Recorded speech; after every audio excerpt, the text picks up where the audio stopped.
歡迎收看《寰宇全世界》，帶您走進全世界。全球各地的觀眾朋友，大家好，大家平安，我是何榮。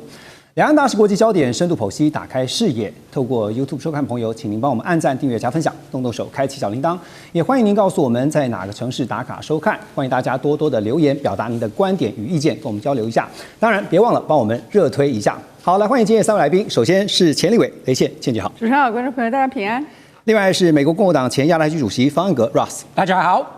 還有軍事戰略專家邱世興老師，何榮好，大家好。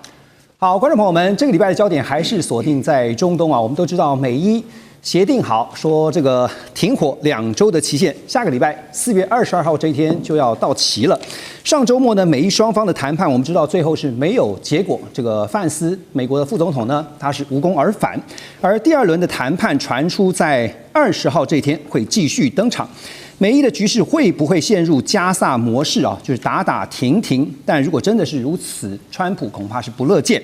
幾個週末前呢，那麼在美東時間4月16號這一天，川普在白宮發表最新的聲明，他宣稱伊朗已經完全同意放棄核武野心，並且強調美伊雙方達成全面協議的時機，他說非常近了。而他也強調呢，如果協議在巴基斯坦的首都就是伊斯蘭馬巴德完成簽署的話，他本人甚至可能會考慮親自出席。但是另一方面，《華盛頓郵報》又報道呢，說五角大廈將會在未來幾天向中東增派數千名的兵力，包括布希號的航母上面大約有6000名的士兵，還有在航母旁邊護衛的幾艘戰艦啊，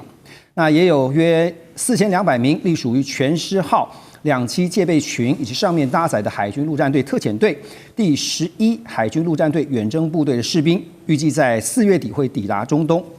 現在有一個關鍵的重點在於說呢，如何處理伊朗境內的濃縮鈾是目前美伊雙方在協商上談判上的一大分歧。美聯社有一個最新的報道，今天中午特別看到了。中國大陸方面呢，就是傳出提議可以監管保存伊朗的濃縮鈾。而有分析指出，如果這個提議美伊雙方都同意的話，有可能讓現在的僵局出現轉機。先請教倩姐啊，這是一個沒有辦法中的辦法嗎？就是讓美伊雙方現在都有一個台階下。我覺得這是一個有創意的建議，但是在美國方同意的機會，我個人是覺得比較小的啊。美方不太可能同意，因為跟他們原先的戰略目標不太一樣。並且呢，也跟他們現在對國內的主要敘事不太一樣。所以在這個情況之下，若是答應了這一個由中國監管的提議，那麼美國國內的敘事就要全部重做。對。那目前你可以看到美方的做法，其實並不是在跟他戰爭一開始的時候，所有的目標現在通通改了，改成了核武資。那有沒有核武能力，是他之所以能夠繼續用軍事去進入核武資的主要的敘事。是。所以這核武能力跟濃縮鈾既然是主要敘事，那麼美國最後還要軍事介入的正當性，以及它整個的戰爭的最終結束，這個 end game 都必須要把這件事情處理好。所以顯然不會是他容易接受的。現在卡就卡在一個是濃縮鈾。那剛剛您提到說，這個是原先當美國對伊朗發動戰爭行為，就是戰爭行動的時候呢，他特別講說，他的戰略目標首要的就是要解決伊朗的核能力哈。那但是第2輪馬上眼看着現在傳出說20號要進行談判，您覺得第2輪雙方又會再往哪個目標繼續的推進？因為現在包括了我們提到的這個濃縮鈾的部分，美國說20年嘛，那伊朗說5年，雙方在那邊喊價。後來還有一個2年，他們中間有一個很多。就是20跟2年中間的差距。就第2輪談判，您覺得會談出個什麼結果嗎？你如果看到現在特朗普的作為的話，他就是很快的希望去宣稱他完成了第9個和平跟第10個和平，對，把戰爭結束啊，所以他希望能夠有用英文說就是 off ramp， 能夠下車下這個高速公路的形勢是非常明顯的。可是呢，你仔細去看的話，他必須要把荷姆斯的情況控制住。所以我覺得，在美國方面呢，荷姆斯是他的重中之重，濃縮鈾是他的主要借口啊。在這2個的取捨中間呢，大家都知道。這個 JCPOA 就是以前的核談判，其實就是川普自動退出的，他自己退出。以前所答應的那些條件，比現在在桌上的條件並不差。所以說他總是有一個叫做他最後的一個可能的 fallback position，就是到了 JCPOA。可是呢，荷姆茲的狀況立刻就會經過它的金融傳導鏈，到了它很重要的，就是在石油的期貨一路到了在華爾街以及美國國債，就是美國的美元美債跟美股的這個市場，所以它這個地方的捍衛的能力會更強，所以要能夠無論是象徵性的或是實質性的去控制荷姆斯海峽的未來，對，創造一個新常態，而這新常態是以美國為至少是共主的，它也許不是唯一的可以處理的。現在提的都是共管。美國在這個荷姆斯海峽的新常態呢，對於它對美元美債跟美股的作為來講是非常非常明顯。所以說，這個應該是美國在真正談判的時候底下所交換的東西。表面上交換的當然是你前面的那個理由一定要去處理到，所以核右要去處理，但是真正的荷姆茲是它的重中之重。您看到這個談判前夕哈，這好像大家說又來了，是這個在一方面說我們要達成這個談判協議了，然後呢時間快到了，可是一方面又增兵，另外又是在極限施壓，為這個談判做預備，是吧？對，他現在是在一種壓力型的談判，就是極限的壓迫式的，壓迫對手的一個談判，所以他還是美國的那個叫做 peace through strength 嘛，現在是談判 through strength 啊。那麼在這個壓迫對手的談判中間呢，軍事的實力、海軍的實力是他們現在最常講的。不光是赫格塞斯講了，連白宮的米勒也出來講說，美國的海軍實力是我們現在在世界上最重要的這個霸權的基礎。所以他現在做的呢，就是在控制談判，跟一邊是控制衝突的節奏，一邊是控制談判的態勢，創造對他自己最有利的、最多籌碼的談判態勢。所以這個應該叫做衝突壓力型的談判。對，這個跟在加薩或者是跟那個黎巴嫩的情況都完全不一樣。那兩個部分呢，不會外溢到全世界。而荷姆茲跟金融傳導鏈是非常短的。昨天我在一個兵推裡面，那些人講說，我們不是在討論幾天幾個月，我們在討論幾秒鐘，它就會傳導到全世界的美元、美股、美債。對，所以現在來自美國國會的壓力啊，您又怎麼看？因為民主黨這邊認為哈，說以色列跟川普那這時候美以發動的這場軍事行動哈，沒有經過美國國會的授權程序，而根據的這個美國憲法啊，這個宣戰權應該是屬於國會的。當然我們知道最近的眾議院呢，他們否決了民主黨的這個提案哈，那所以來自國會的壓力，您覺得對川普會形成什麼樣影響嗎？這個我想兩位都很清楚，應該是2個月之內他要得到正式授權，否則他就不可以。就60天嘛。對，但是他在過去的每一件事情上面，即便是國會施壓了，他也可以轉個彎。對，就好像在關稅談判一樣，他就轉個彎。所以我認為國會的壓力對於川普來講，只是一個路上的路障而已，他隨時可以跨過。Ross 也這麼認為，國會的影響不大。真的不大，因為這個提案沒有通過，然後很多人還是對這個相關，不管是憲法或相關的70年代的相關決議，對，有不同的解讀。但是有一個重點，即使通過國會，總統也可以不理，那國會沒有辦法了。其實我們看最近的因為關稅議題就是這樣，你跑去法院告總統的話。最終法院會說這個是政治議題，我們不能介入了。那國會唯一的方法是不撥預算給軍方，對，哪有敢啊？而且目前2院還是共和黨多數的，所以川普也知道這件事情。那當然，對川普來說，最理想的情況是國會2院通過決議支持他這次行動，但是如果沒有的話，那這個否決也沒有通過，也是對川普來說是 OK， 那這件事情就結束了。結論就是沒效嘛，對不對？我覺得這個真的就不會影響到川普的軍事行動就對了。OK， 好，你提到這邊呢，我繼續請教你哈，因為有人說這個也是沒效啊。我們要說的就是呢，除了現在川普特別強調說美伊馬上就要達成協議了哈，他也告知全球說，在他的居中斡旋以下呢，以色列跟黎巴嫩正式同意停火10天。而川普也強調說呢，他跟黎巴嫩總統還有以色列的總理納坦雅胡分別都進行了非常順利的通話，他形容是非常順利啦。那為了實現兩國的和平呢，這2位領導人也同意在美東時間16號下午5點開始呢就停火10天。但是根據以色列和黎巴嫩駐美大使14號他們在華府會商的情形來看，因為現在看到的是以色列的總理納坦雅胡他表態了，他說呢2個重點，第一個，以色列呢這次呢打黎巴嫩呢就是為了要徹底的解決跟解散真主黨。第二個就是以色列會透過實力達成持久的和平。當然，真主黨就譴責這個會談呢根本就是投降哈。所以你可以看到，雖然說現在在停火的10天，可是以色列跟黎巴嫩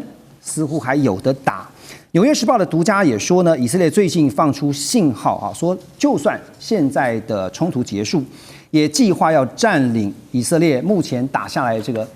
們說要緩衝區的大片土地。好。所以我的問題就是，停火10天馬上就要到了，停火10天之後，你覺得接下來是繼續打吧？如果不是近期之內繼續打，那時候會打。只要真主黨還在，只要真主黨還是一個擁有武器的武裝團體，那早晚會再打。所以你覺得就是繼續打就對了，只是先停火10天。不一定是在將來幾個禮拜或幾個月，但是如果真主黨不放棄他們武器的話，那早晚還是會再打。為什麼呢？因為真主黨，我看他們的歷史啊，他們定期就會開始攻擊以色列北部了。雖然很多以色列人是不喜歡內塔尼亞胡，連今年選舉他能順利連任成功是一個問號，但是對於處理真主黨這個問題，以色列人是非常非常團結。好，所以你覺得以色列現在的目的就是要比照佔領加薩，然後呢，實質併吞在黎巴嫩現在他們所打下來，號稱是要作為緩衝區的大片土地，而且是長期佔有，是這樣子。如果以色列佔領一個緩衝區的話，在黎巴嫩的南部的話，這個是會有多數以色列人的支持，其實其他的國家也會支持，因為他們知道有2個選擇。那第一個最理想的選擇是真主黨放棄武器，那如果沒有的話，那就以色列就要保護國家，就有這個方法。那以前以色列是佔領黎巴嫩南部的一個緩衝區，那你覺得後來有撤離了？真正的目的是什麼？這次打黎巴嫩，你說以色列嘛？對。是國家安全，這個很簡單。好，國家安全，邱老師覺得呢？以色列號稱是要為了國家安全。我們應該這樣說，就是以色列跟黎巴嫩南部真主黨之間的紛爭其實已經很久。那我們就簡單說，就是其實這個決定不令人意外。為什麼？因為以色列在這場對伊朗的戰爭裡面，推翻伊朗的政權沒有達成目的，拿掉伊朗的長程彈道導彈的能力沒有，拿掉伊朗製造核武的能力，目前還卡關，也還看不到。那對納坦雅胡來說，他必須要對國內有交代，尤其是以色列軍方，所以他必須要在黎巴嫩南部發起另一波的攻勢。那其實我補充一下 Rose 剛剛講的，就是當然納坦雅胡或者是以色列目前都宣布說他們要比照加薩的方式去佔領黎巴嫩南部，但我必須要回到真實的情況跟現實的情況。如果做得到，就不需要說出來。沒錯，事實上就是整個在黎巴嫩南部的軍事行動，以色列損失非常非常的大，而且進展也非常的不如原本的預期。所以前2天納坦雅胡才跟以色列國防部跟以色列參謀總長一起到黎巴嫩南部去，實際上現場去看。那真主黨並不是一般的武裝團體，真主黨是一支軍隊。那我們只能繼續觀察，但我對這個附帶的，就是在跟伊朗的停火，然後現在衍生出來，以色列跟黎巴嫩在華盛頓談這停火的10天。那其實你跟黎巴嫩政府談一點意義都沒有，因為黎巴嫩政府管不到真主黨。但是我們從目前真主黨所發布出來的訊息，我們知道真主黨尊重這是黎巴嫩政府跟以色列達成的協議，所以真主黨也停火。目前情況大概這樣。就是我要回應一下邱老師，因為他剛說是黎巴嫩政府是管不到這個真主黨。其實如果黎巴嫩中央政府下決心，我們終於要處理這個問題，美國會支持得了嗎？其他的国家，波斯湾国家钱給黎巴嫩政府都會到了。問題是這個是一個政治問題，是一直以來黎巴嫩中央政府不敢。那如果他們真的下決心，我們要處理這個問題，為了我們國家，這個不是不管以色列的事，不管美國的事，為了我們國家好，我們要處理這個非法武裝團體的話，其他的國家通通都會支持。所以邱老師也是覺得10天到期之後會繼續打。目前看起來應該跟以色列跟真主黨的形勢，必須要跟整個中東穩定的形勢一起看，因為整個美國跟伊朗的情況，如果要停火的話，伊朗一直堅持哈馬斯的問題，那真主黨的問題必須要一併解決，所以現在這兩個東西不能脫鈎看。那我認為在朝着局勢緩和的情況底下，真主黨會退讓。OK， 好，我們先休息一下，等一下回來繼續聊。中美互動牽動全球，美中競爭，地緣爭霸，外交、軍事、科技、經濟，多元觀點，權威分析，一同掌握2026全球新秩序、新賽局。每周6日，寰宇全世界帶您走進全世界。好，回到節目現場，我們持續來關心，在這次的美伊對抗當中，似乎也出現了一種這個不對稱戰爭的新劇本啊。怎麼說？因為根據《金融時報》呢，在右邊我們看到他們所公布的衛星照片啊，說這個伊朗擊落或造成損傷美國這邊大約有20架的軍機，甚至包括了最先進的 F-35A 啊，這個隱形戰機，那是靠着2家企業的衛星服務，而且呢，伊朗才花了新台幣，就折合新台幣大約是11.25億左右。其中有一顆衛星呢，是中國大陸的這個地球之眼1號，它的縮寫是 TEE-01B 這個衛星。這個衛星呢是在2024年年底從中國大陸發射升空之後，就轉交由伊斯蘭革命衛隊航太部隊來接手運作啊，是租用的方式。那這顆衛星呢是具備在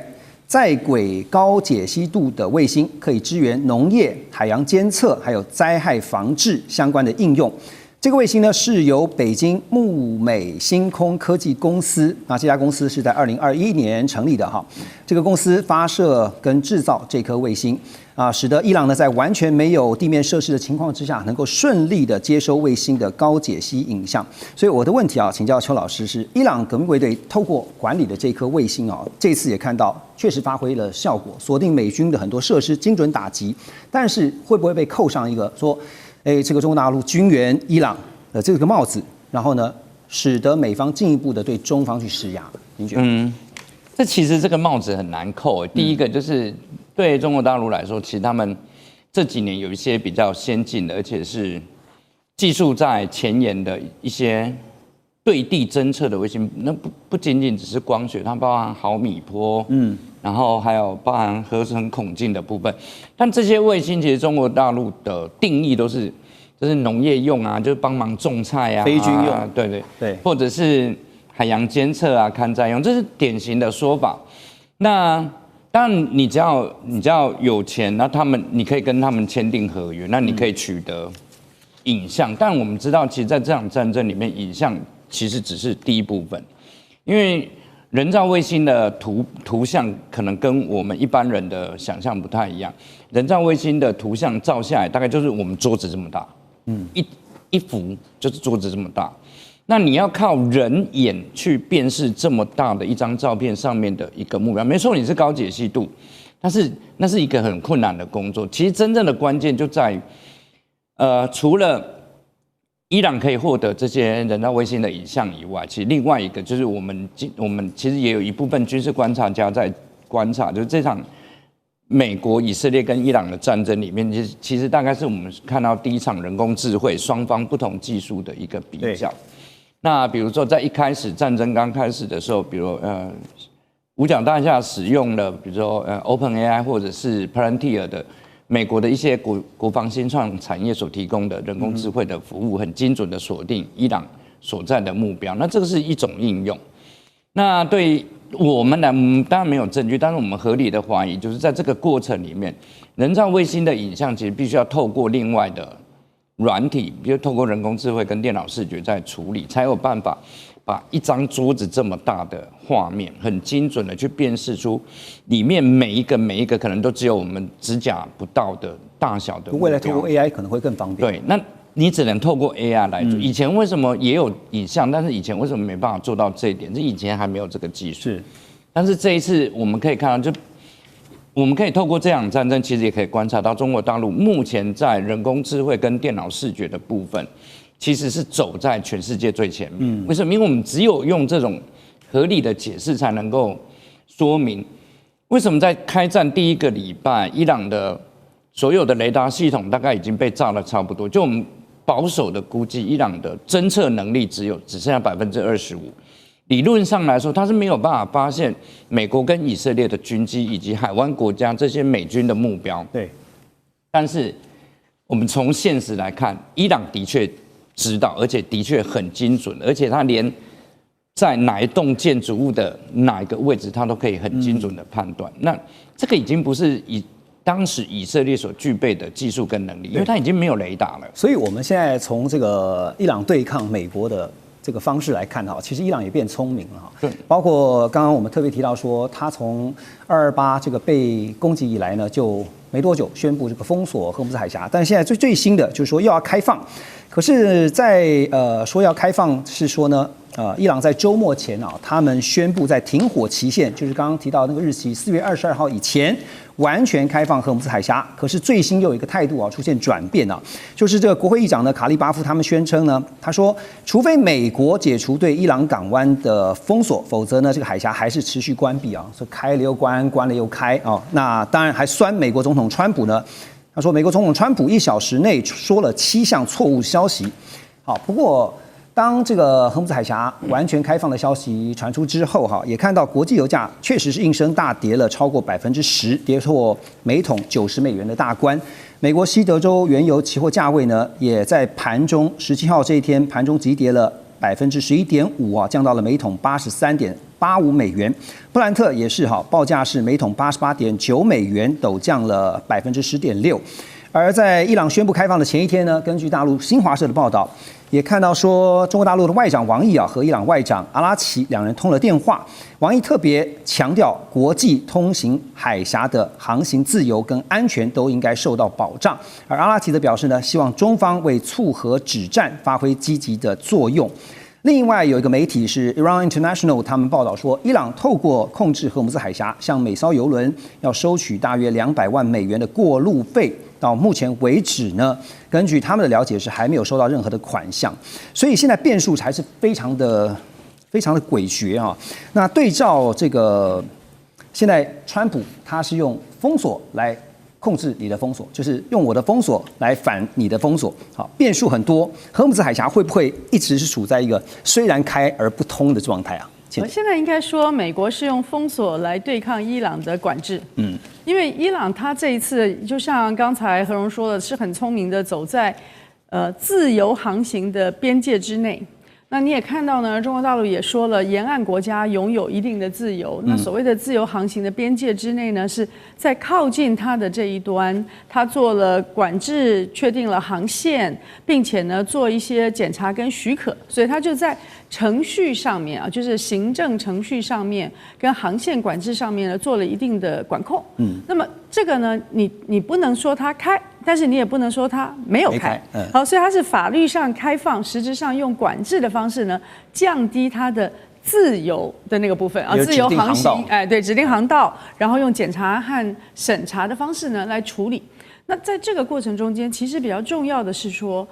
對於美國來講，你剛剛特別講的那個油價上上下下大動。其實油價它最重要動的，因為它都是以期貨帶現貨，最重要的動的就是對風險的認知。當風險的認知一改變的時候，這個定價機制就進來了。那個 price premium 嘛，就是風險溢價，就會影響它的價格。所以你現在看到一天可以增加那麼多，一天可以少那麼多，你就知道這跟供需沒有絕對的關係，而是大家認為這個戰事會拉多長。會在什麼情況之下解決？它的風險到底是多少？那風險裡面包含了產油國的、買油國的，包含了產儲運的，就是運油國的，還包含了其中所有的保險，這些都會增加各種各樣的風險溢價，最終呢還有交易方的。所以說，我覺得現在在這個情況之下呢，荷姆斯如果是開開關關、打打停停的狀況，其實我們就會必須要進入一個新常態。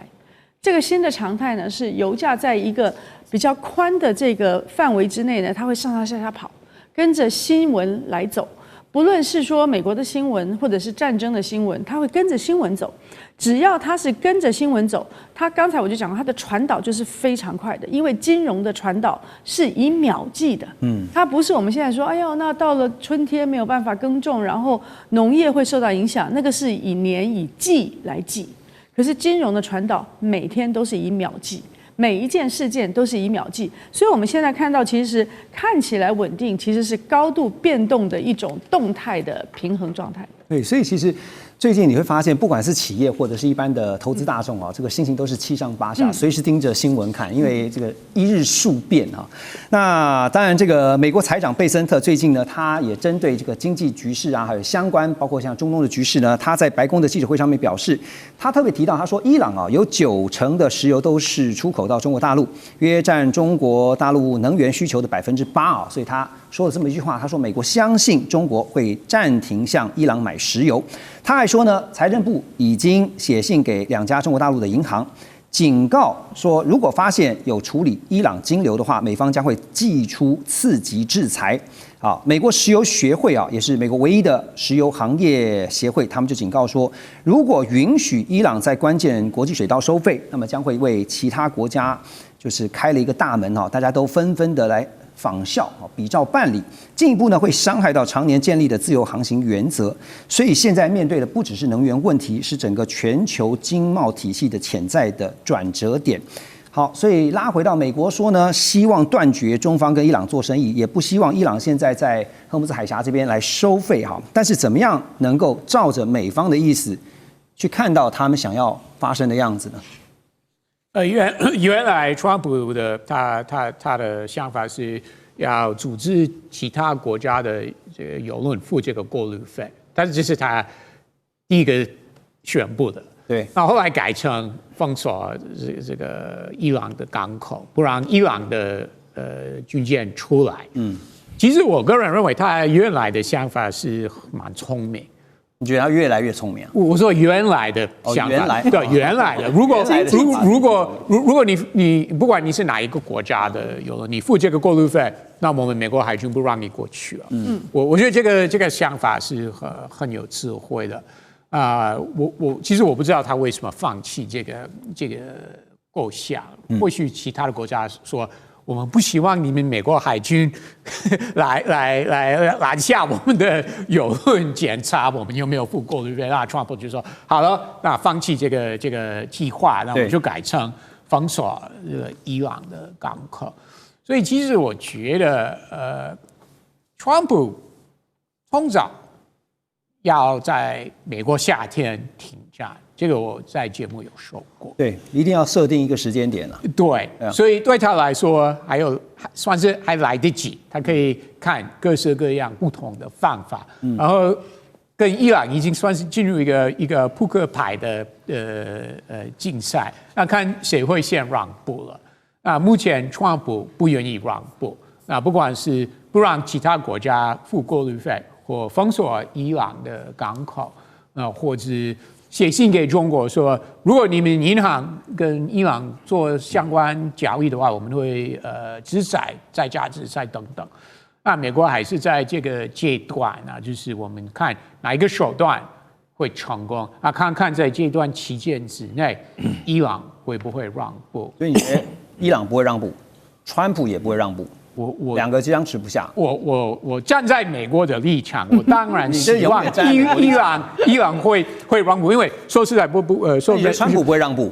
說認真一點，如果我還是認為，如果在這幾天之內，伊朗不讓步的話，很有可能美國會再次打仗轟炸伊朗。這個是我們都不排除就对了。我覺得可能性很大。就是川普就算不讓步，但起碼他要轉彎啊，他有可能會轉彎，因為你可以看到他這個說法可以照着他所想講的講。那但是在亞洲地區已經有20多位的這個高階主管交易員還有分析師都認為說亞洲曾經被認為是 LNG， 因為這次的這個液化天然氣也被影響很大，所以呢，亞洲對於液化天然氣的信心正在逐漸減弱哈。那馬來西亞國家石油公司呢，就把油價上漲所帶來的潛在意外收入轉投資到國內天然氣田，降低對這個液化天然氣進口的依賴。印尼政府呢也正在探索把更多天然气產量留給國內，做這樣的方式呢，可能會縮減之前增加進口的計劃。所以假設就算海峽就是亨布斯海峽最後解除封鎖，油價也回穩了，可是有一個關鍵性的問題，就是戰後的中東安全還有包括地緣整個政治的形態是回不去了。對，我們應該這樣想，就是為什麼我們在最近這些年，就發電的比重液化天然氣會越來越高？其實是因為更早之前，我們一直有一個國際上主要的討論，就是為了環境保護，為了因為液化天然氣對碳排放造成的衝擊就沒有煤炭或者是沒有燒油那麼高，所以鼓勵大家。那時候曾經液化天然氣還被我們稱讚為是一種乾淨的能源，但是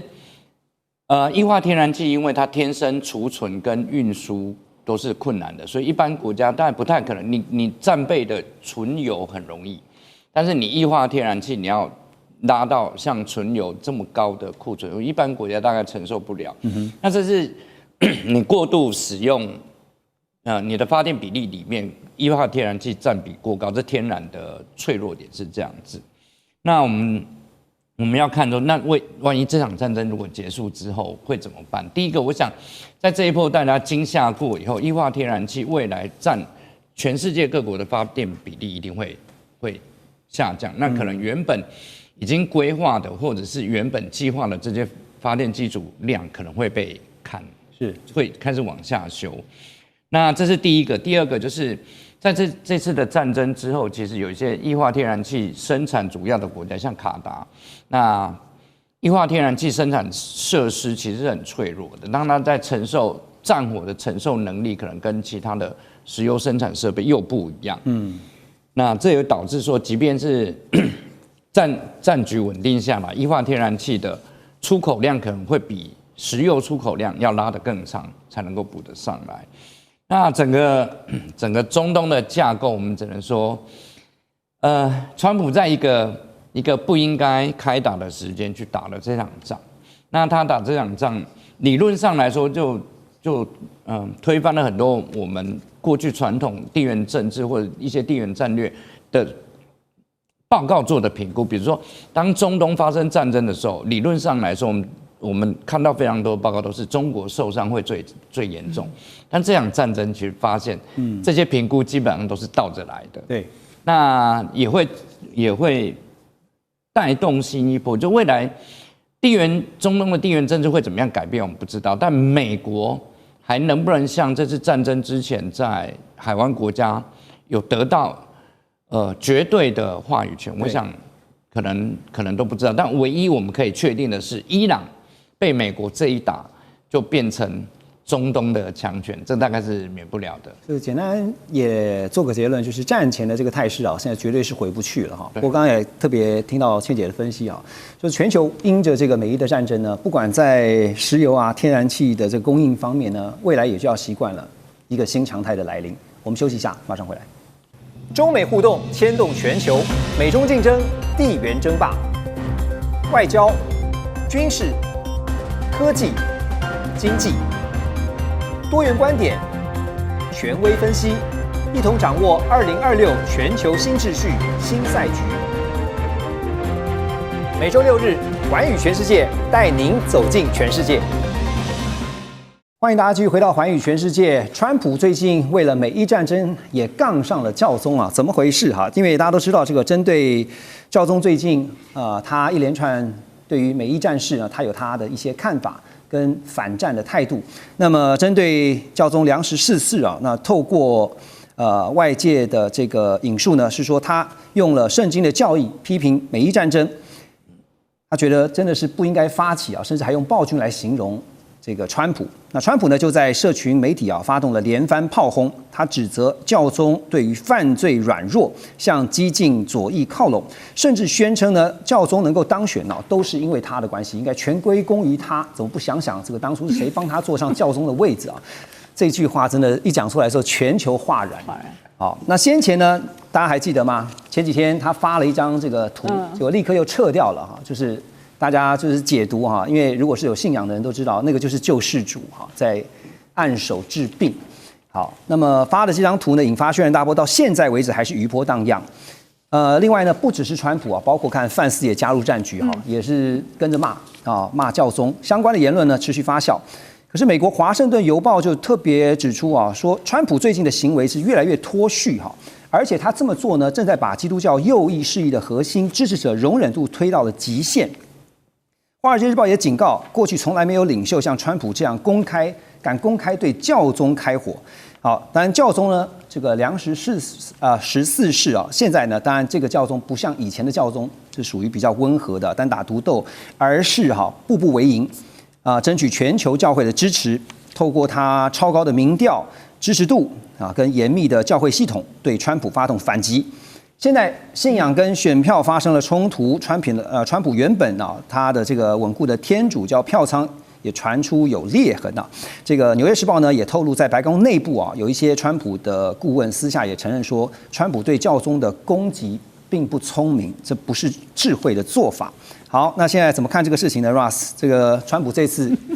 捅到了馬蜂窩了，是嗎？拜託你為什麼問我？我是猶太人，這個是跟你們天主基督教徒有關。你為什麼問一個猶太人？天主教、基督教其實呢都是信奉唯一真神的嘛。但是這個耶穌的事情跟我們猶太人叫做無關。對，我看報道上面是說，其實為什麼這個圖其實也不是川普自己做的，而是他的一个親近他的這個友人但是其實因為華爾街日報的分析其實我不是完全正確。為什麼？因為過去美國總統跟教宗其實對很多事情有不同意見，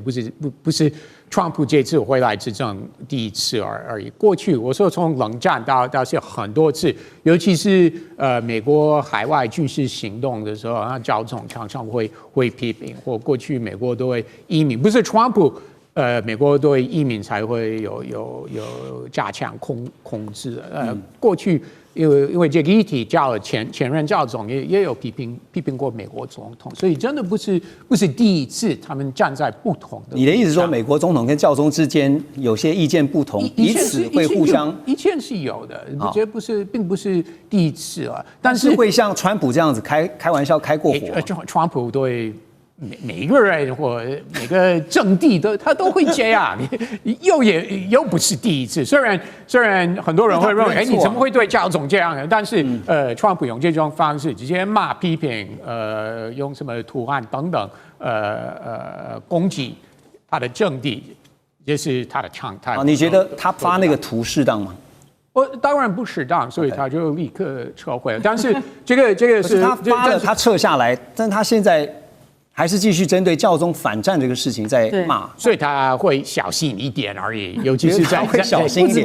一點而已，尤其是在用貼上圖案這方面會小心，但是文字或口頭講什麼，應該他的 style 並不會改變。而且你看我剛提到，就是跟美國政治有關的，那這一方面雖然有一些基督或天主團體領袖非常不滿，公開批評川普，但是這一派這個選民區不會放棄川普，根本不會，即便是福音派的選民都不會。當然不會啊，不會。這個玩笑開這麼大了，他們還是會支持川普，要不然會投給民主黨啊。OK， 不可能，對他們來說，民主黨真的是太進步、太 progressive， 他們不會支持民主黨，他們根本不會支持一個開耶穌玩笑的。而且他們知道，川普還要執政差不多2年多，對不對？還有很多事情，我說在內政方面，他們希望川普政府可以繼續實行，就是他們同意支持一些保守政策，不管是哪一方面，不管是墮胎方面或 DEI、LGBT 很多不同方面，這一派還是希望川普繼續實行保守的政策。所以對他們來說，我們公開跟川普吵架，完全不利我們的政治的目標。所以你的意思是說，他們就算是含着淚，也要繼續挺到底就對了哈。沒有別的事。但是對於選民來說，這個宗教的事情也許可以不是這麼的，就是可以影響到說他們支持川普、支持共和黨。可是呢，經濟問題呢，現在通膨的問題啊，在美國也被凸顯出來哈。因為美伊戰爭，當然對於全球甚至包括美國的通膨都引發了這個擔憂。有分析就指出呢，說這一波通膨不同於以往哈，因為過去呢是央行印鈔過量，然後降息、貨幣寬鬆、推高物價，被稱為是軟通膨啊，但這一次戰爭帶來是硬通膨，就是供給減少，所以呢，央行再怎麼樣操作貨幣政策也造不出一桶石油，那物價也不會立刻就降下來哈，因為就算是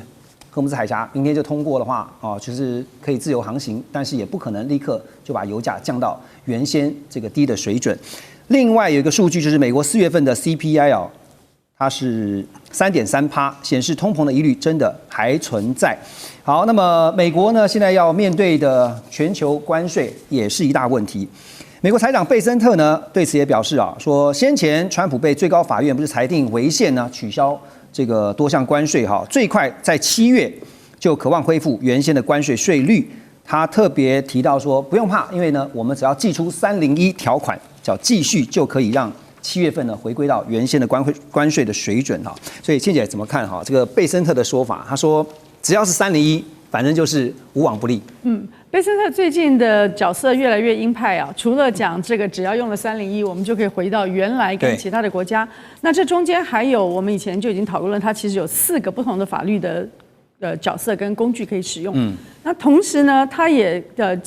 直接的宣布了，对于跟伊朗買油的国家，或者是有伊朗的資產存在銀行的國家呢，他們要用2級制裁。剛剛講的那個也是貝森特出來講的。所以他現在就是越來越的鷹派的，在把美國在美元的霸權上面往外擴張，並且把美國的法律呢做常備管轄式的擴張。那這些當然是對於其他跟美國做生意的國家來講，風險就是非常大的。所以我們以前常常說，如果美國不希望去遵守 WTO， 我们可以其他人繼續遵守，這個叫 WTO 減一。現在呢，美國人也說，你們其他的國家有陰謀啊，你們在做一個 WTO 減一的世界，你們要把我們美國排除，所以我們現在不能讓你把我排除。對，所以你會發現說，在美國越來越沒有自信的情況之下，他對於世界局勢的改變呢，會盡量的運用他仍舊有的領先優勢，仍舊有的壓力，去讓世界呢留在原來的秩序裡面。所以你剛剛講的那部分呢，我覺得你如果看數字的話，美國去年的 GDP 是30兆，全世界沒有一個國家那麼大。可是那個30兆裡面，你會看到的，它就是我們有時候說在股票上是叫 K 型啊，但是在世界上呢，在國家裡面就是2級。譬如說油價，賣油的、做石油期貨交易的那些人賺得盆滿缽滿。是你要去買油的、加油的小老百姓受到通貨膨脹的痛苦。對，所以像這種因為戰爭而產生的通貨膨脹，對於發戰爭財的人來說，根本不足為奇，也不足為訓。是那些還是每天要食衣住行，還有依靠你正常的生活方式的那些小老百姓呢，才會受到影響。所以你會發現，這個戰爭不但是說世界會進入一個新常態，我認為美國的這一種階級呢，會進入更分裂的狀態。有錢的人即使在戰爭中間還可以發他的戰爭財，甚至你只要是一個中產階級，你不一定是一個大企業家，你只要有點餘錢的人，就可以把它放在華爾街，放在股票市場，在金融世界中間，仍舊跟着這個戰爭的進度去保有你自己的財產，對，屬於保護性的。是那種真正沒錢的人，他們會很快的就會落入了一個沒有安全網，然後極度的通貨膨脹的可怕深淵。對，而且剛剛倩姐特別提到，拉到一個制高點來看的話，你會發現美國的優勢啊，確實逐漸在消失。包括軍事上是不是也是這樣呢？因為除了剛剛提到的這個通膨，他們要極度要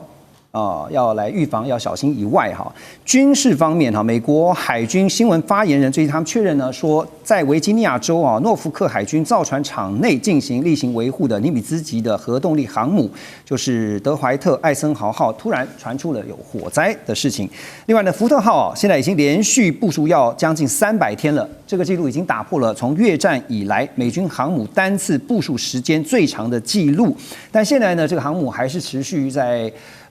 就是出勤當中。路透也報道說，美國也已經告知部分的歐洲國家，說部分原來已經簽約要交付給這些國家的武器時程恐怕要因此延後，主要是因為中東戰事的關係哈。那當然受到影響的國家包括了波羅的海以及斯堪的納維亞地區的國家。部分的武器呢是透過外國軍事銷售這個計劃呢，是由歐洲國家來購買，但是呢，整個武器都還沒有交付。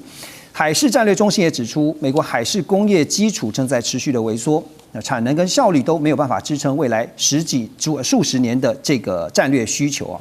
講到了這個武器裝備啊，講到了武器供應生產，那最近台灣軍購的總預算也是被討論的沸沸揚揚哈。那這個時候我們看到了美國強力向台灣輸入軍購的同時哈，美軍真正的狀態，剛才以上我們都已經聽到了很多的狀況發生了。邱老師覺得，實際上呢，會不會我們只看到是冰山的一角？我們剛剛講就是美國在一個非常不好的時間去打了這場仗。對，那其中不管是戰爭的結果如何，但是這個戰爭的超過的時間，因為原本預估可能從4天到4個禮拜，那拉長了，其實帶來的是巨大的軍費的投入，以及遠遠超過他們原先預期。比如說，戰斧飛彈的庫存幾乎已經快打光。然後逆中型的長程的，就是類似像滑翔炸彈這樣子的那個消耗量，已經打到必須要從亞洲跟歐洲地區把庫存調到中東。就美國自己的庫存本身都已經不夠，那這場戰爭其實對美國本身的彈藥的，就是不夠的，它要自己生產嘛，你就不要再講說還可以賣人家，他自己光補戰斧飛彈按照目前，如果美國都不再消耗的話，光補回戰爭之前數量要5年，自己用都不夠。對，就光戰斧飛彈就要5年。那這個還只是戰爭經費的問題。另外一個就是，大家如果還有印象的話，在戰爭之前，川普非常開心的宣布了他的黃金艦隊，就是川普級的宇宙戰艦。對。那這些研發投資，包含川普的金盾，都需要投入非常多的經費，但是這場戰爭大概把他的研發經費也打掉。所以我們現在看到美國的困境，當然海軍戰略中心從它造艦的角度來說，它當然會講是工業的能力，但這個目前我們可以看，因為這場戰爭引發的問題還遠遠不僅僅只是工業或者是生產的部分而已，它可能把未來可能5年、10年美軍要研發獲得的這些武器全部都向後推，那這個就是錢不夠用殘忍的現實。這個聽起來很像是在形容一個虛胖的人，就是看起來很壯，但是呢，對，好像外強中乾。好，我們休息一下，馬上回來。中美互動牽動全球，美中競爭，地緣爭霸，外交、軍事、科技、經濟，多元觀點，權威分析，一同掌握2026全球新秩序、新賽局。每周6日，寰宇全世界帶您走進全世界。好，回到節目，繼續跟觀眾朋友一起來關心的是，美國總統川普呢，最近又動到了這個聯準會主席鮑爾的腦筋啊。那他再度對於鮑爾施壓啊，也強調說，如果鮑爾他的任期啊，就是到今年5月中旬結束之後，如果鮑爾還沒有離任的話，他就會考慮直接開除他。那川普呢是向福斯新聞網啊，就是財經台做了以上的表示啊，他說他其實早就想這麼做了。而根據美國聯準會最新的報告顯示呢，在伊朗戰爭帶來新的不確定性啊，推升能源成本的同時，美國經濟活動確實出現惡化，物價整體來說呢維持溫和上漲，但是聯準會轄下12個地區的能源與燃料價格都大幅上揚，價格壓力呢逐漸擴散到能源以外的領域。聯準會也直言，中東衝突被視為是不確定性的主要來源，導致了聘僱、定價跟資本投資的決策都呈現複雜化。很多的業者呢，現在大部分採取的是觀望態度。聯準會的報告單等於就是把美國經濟惡化的主要原因歸咎於川普啊，這令人不意外啊，因為現在川普很多的決策，特別是在這次對於伊朗的軍事行動，確實影響很大。那接下來，川普似乎是想透過聯準會的操控，然後剛才我特別也聽到倩姐的分析啊，透過降息啊，透過一些相關的一些政策、財經的政策哈，似乎想要扳回一城，但是有這麼容易嗎？其實你們可以看看說，鮑爾為什麼有這麼強的底氣，不斷的接受壓力，他還是不動，巋然不動。因為鮑爾非常清楚知道，美國的這個美元體系完全是一個信任體系，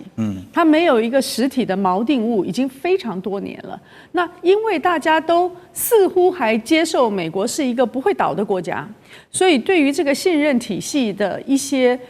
不正常的作為呢，也做了某一種程度的容忍。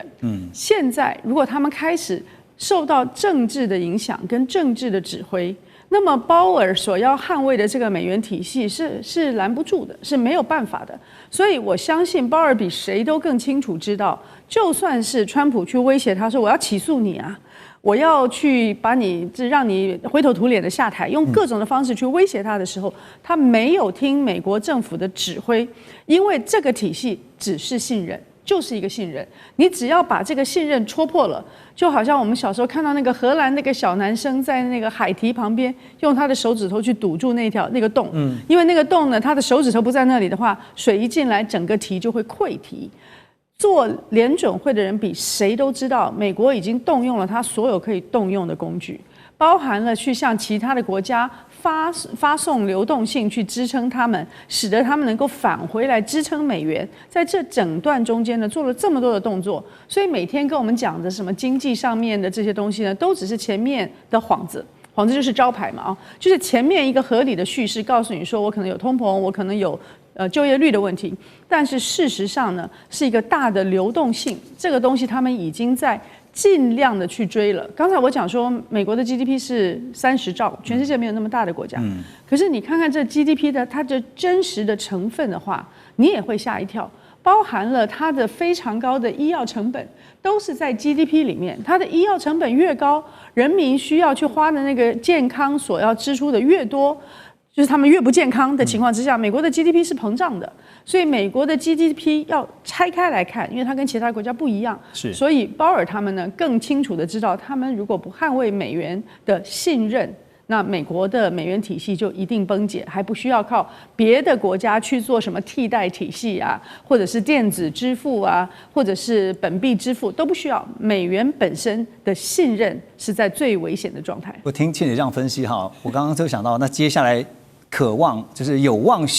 接任的 Walsh， 那如果他上任之後，不是美國就更不樂觀了？他上任之後呢，要看這個戰爭在什麼狀態，因為到目前為止還是勉強可以 hold 得住的。那等到他上任的時候，能不能 hold 住，就是要看時機了。OK， 好，現在大家都在看後續會如何發展，真的是變化非常的快速哈。但是目前這個僵持的美伊局勢會不會在短期有一個突破？如果沒有突破的話，會不會影響到5月14號跟15號這個川習會呢？現在這個變數怎麼看呢？美國貿易代表 Grill 他就表示說，目前這個預期川習會仍然會順利舉行，也預期呢這個川習會將會延長中美兩國經貿關係的穩定。他特別指出呢，美國一方面希望繼續從中方取得稀土跟關鍵礦物，另一方面呢也希望確保中方向美方採購產品，包括農產品啦、飛機啊、醫療設備等等。同時呢，美方也準備向中方進口特定的產品。而中国大陸國家主席習近平，我們最近看到他接連安排了很多場重要的外事活動，從包括外長王毅訪問北韓，然後呢，習近平接見了越共總書記蘇林。那到5月中呢，這個俄羅斯總統普丁啊，預計要訪問中國大陸的相關規劃。目前至少已經接連舉行了5場的這個高層會晤啊，外交活動的頻率達到2024年7月以來的最高點。所以對比美中之間的外交議程啊，Ross 怎麼看這個川普這一次？接下來，我先問一下，你覺得5月14號、15號還是會如期舉行？像 Grill 講，不會受到這個中東局勢的影響。我過去一直說，一直到特朗普上飛機前，我不知道會不會前一天都可能有變數哈。一定是啦，对，不管是中東局勢，或者你剛剛提到這個聯準會主席的交接的問題，很多不同的因素會影響到特朗普到底會不會上飛機飛過去了。但是最關鍵應該是雙方能不能達成，就是有關在特朗普訪問中國的時候，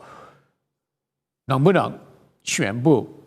中方是答應大量購買。那中美雙方各自希望在這一次第一次的川習會，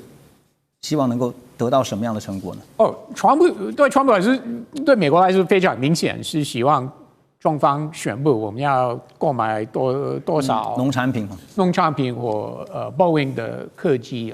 這個對川普來說非常非常簡單，所以連這個貿易代表他用順利等等的很正面的言辭來形容。但是最近美國財政部長也有公開說，中國是不可靠夥伴，對不對？他說 unreliable partner。所以這些人的川普的幕僚說法有一點點不同調。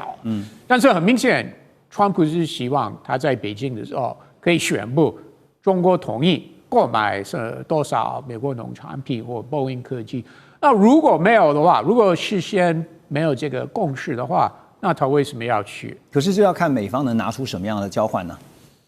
交換了，对啊，為什麼要交換？那不是大家都在談嗎？如果對川普來說，這個不是一個交換了，你沒有答應購買農產品大量給我在這個在中國的時候這個紅利的話，那我幹嘛去？那川普應該是這個想法。其實很多事情，川普也不想，就是對中方來說，我們不想談，川普也不想談。比如說，過去美國總統跟國家主席見面的時候，那美國總統都會提到香港、西藏、維吾爾族、人權、宗教自由這些議題。那我們都知道，川普對這些議題興趣也不大。所以這次只要是川普到北京訪問，能夠拿回農產品跟波音的大單 ，Show me the money 就對了，交代了，对不对？好，那川習會之後哈，因為現在在看的是另外一場大會啊，就是川普是習近平跟普丁的習普會啊，因為一個是5月14、15，那目前呢，現在傳出是大概在18號左右哈，就是會進行習普會。因為俄羅斯的外長拉夫羅夫呢，在北京舉行的記者會上，他就表示說，普丁將會在今年上半年訪中。那特別強調呢，俄羅斯也隨時準備協助受到中東危機影響的中國大陸還有其他國家來提供能源供應。他特別說，俄中雙方呢擁有一切必要的手段，可以避免依賴美國透過中東衝突來擾亂全球能源市場的行為。目前呢，這個普丁訪中的時間大概是落在5月18號這一天呢。那緊接着，當然就是看到他是在川普之後。其實隔得非常的近啊。那特別提到能源部分啊，因為拉夫羅夫也特別強調說，現在中東的石油受阻哈，這個俄方可以盡力哈。這個普丁後面的盤算，您怎麼看，邱老師？這個日期5月18號，大家應該可以理解，就5月9號是俄羅斯的勝利日閱兵，所以這本來普丁就不會出門。那在完成這麼重大的國家慶典之後，第一站就是先到北京，我想這代表兩國之間真正關切而且認知的問題其實很一致，那不外乎就是中東的地緣政治的形勢以及能源的需求。那我想以普丁跟習近平的情況，應該不會太大的問題。那習近平也會跟普丁報告他跟川普談的一些外面不知道的情況。不能排除川普會說，那我多留幾天，對，三番個，你覺得可能是一個突如其來的回馬槍之類的？川普很喜歡這招。